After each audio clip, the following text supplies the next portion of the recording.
Om Shanti. Good morning. आज है 11 मार्च 2026। चलिए सुनते हैं आज का दिव्य संदेश। परमात्मा कहते हैं, अगर परमात्मा को जानने के बाद भी आपके जीवन में अतीन्द्रिय सुख का अनुभव नहीं हो रहा है तो ये समझना चाहिए कि जरूर सूक्ष्म में कोई ना कोई पाप हो रहे हैं। जब भी हम देहाभिमान में रहते हैं अर्थात खुद को देह समझते हैं तभी हमसे पाप होते हैं, जिस कारण उस सुख की अनुभूति हमें नहीं होती है। अगर हमसे कोई भूल होती है तो उसे परमात्मा को सच सच बतलाकर उनसे श्रीमत लेना है। निराकार भगवान कहा जाता है शिव को। जैसे आत्मा के लिए कहा जाता है आत्मा एक छोटी सी स्टार मिसल है जो कि भ्रुकुटी के बीच में चमकता है, वैसे ही परमात्मा भी बहुत सूक्ष्म स्टार है, पॉइंट ऑफ लाइट है।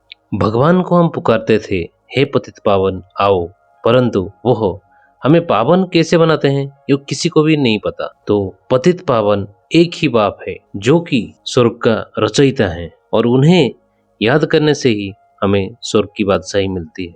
आत्मा बहुत सूक्ष्म चीज है, उसे इन आंखों से देख नहीं सकते, लेकिन दिव्य दृष्टि से उसे देखा जा सकता है। परमात्मा कहते हैं, और संग से बुद्धि का योग हटाओ, अपने देह से भी हटाओ और सिर्फ मुझ बाप को याद करो। जैसे आशिक मासूक काम भी करते रहते हैं परंतु दिल मासूक से लगी रहती है, ऐसे ही बाप कहते हैं चाहे तुम जो भी कर्म करो लेकिन बुद्धि से मुझे हमेशा याद करते रहो। अगर हम याद नहीं करेंगे तो गिर पड़ेंगे, क्योंकि बाप को निरंतर याद करने से ही हमारे विकर्म विनाश होते हैं। इसीलिए अटेंशन देना है, जब तक शरीर है तब तक ये पुरुषार्थ करना ही पड़ेगा। परमात्मा कहते हैं हम पापात्मा से पुण्यात्मा बनते हैं बाप के डायरेक्शन अनुसार अगर हम चलते हैं तो, लेकिन अभी पाप करने से वो फिर 100 गुना हो जाएगा। जब हम कोई पाप करते हैं और परमात्मा को बताते नहीं तो फिर वो वृद्धि होती जाती है, लेकिन उन्हें सच बताने से आधा माफ हो जाता है और फिर आगे भूल ना हो इसके लिए समझाने भी मिलती है।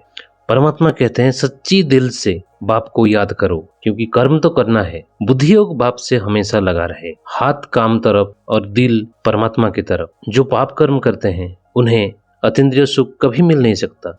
परमात्मा कहते हैं अगर हम किसी को दुख देते हैं तो हम जरूर दुख भोगेंगे, क्योंकि कर्म किया है तो भोगना तो पड़ेगा ही। परमात्मा कहते हैं कुछ भी मेरे से छुपाओ नहीं, क्योंकि पाप कभी भी छिप नहीं सकता और पाप करने से दिन प्रतिदिन हम पापात्मा बनते जाते हैं। परमात्मा कहते हैं कि मेरा फर्ज है समझाना, ताकि कोई ये ना कहे कि हमको पता नहीं था। फिर लास्ट में परमात्मा कहते हैं कि अगर बुद्धि रूपी हाथ परमात्मा की हाथ में हो तो परीक्षाओं रूपी सागर से हिलेंगे नहीं। धन्यवाद। ओम शांति।